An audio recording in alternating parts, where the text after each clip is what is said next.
3 ओम और 4 ओम के तीन रजिस्टर्स 6 वोल्ट की बैटरी के साथ सीरीज में लगे हैं और यहाँ पर 2 ओम, 3 ओम और 4 ओम के वही रजिस्टर पैरेलल में लगे हैं 6 वोल्ट की बैटरी के साथ। जो नेट रेजिस्टेंस है RS, मैं इसको लिख लेती हूँ 2 + 3 + 4 9 ओम। और जो आपका करंट आएगा इस सर्किट में, IC लिख देती हूँ उसको, करंट इन सर्किट I = होता है V/R।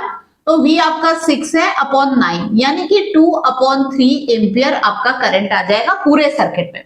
अब आपको मैंने कहा था कि सर्किट जो सीरीज होता है उसमें करंट सारे रजिस्टर्स में सेम जाता है, तो इसका मतलब जो I फर्स्ट रजिस्टर में गया, जो सेकेंड रजिस्टर में गया, जो थर्ड रजिस्टर में गया, वो ही सर्किट में गया, यानी कि 2/3 एम्पियर तीनों रजिस्टर्स में करंट गया है। लेकिन वोल्टेज तो डिवाइड होगी, जो डिवाइड भी इक्वल नहीं हुई है। अगर ये इक्वल रजिस्टर होते तो सब में 2 वोल्ट चली जाती, लेकिन ये अलग अलग है। तो V = IR होता है ना, तो V1 = I1 R1।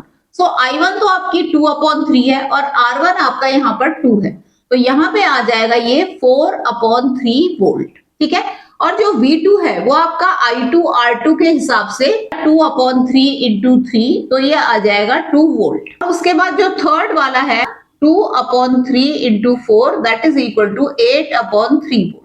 अब अगर हम इन तीनों को ऐड करें तो हमारा आंसर 6 वोल्ट आना चाहिए, क्योंकि 6 वोल्ट ही तो डिवाइड हुई है, तो 6 वोल्ट ही हमारा आंसर आया है। अब यही सेम रजिस्टर अगर हम पैरेलल में लगाते हैं, 1/RP 13/12 आ रहा है एलसीएम लेके। अब इसको रेसिप्रोकल करना पड़ेगा, क्योंकि ये तो 1/RP है, तो ये आपका आ जाएगा 12/13 ओम। देखो मैंने आपसे कहा था कि सीरीज में जो रेजिस्टेंस होती है काफी ज्यादा होती है पैरेलल से। इसका मतलब क्या होगा, करंट पैरेलल में ज्यादा आनी चाहिए सर्किट में। तब निकालते हैं यहाँ पर करंट इन सर्किट, और B आपकी 6 वोल्ट है और R आपकी है 12/13। तो अगर आप इसको सॉल्व करोगे तो ये आएगा 6.5 एम्पियर इस सर्किट में करंट फ्लो हो रहा है।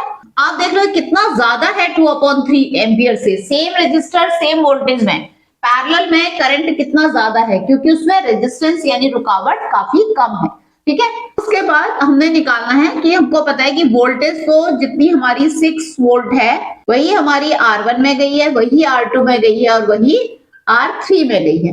तो हम देखते हैं कि करंट जो है वो डिवाइड हो गया है। कौन सा, 6.5 एम्पियर करंट डिवाइड हो गया है। तो I1 = 6/3 यानी कि 2 एम्पियर, और I2 6/2, I = V/R से निकाल रहे, V सब में सेम है।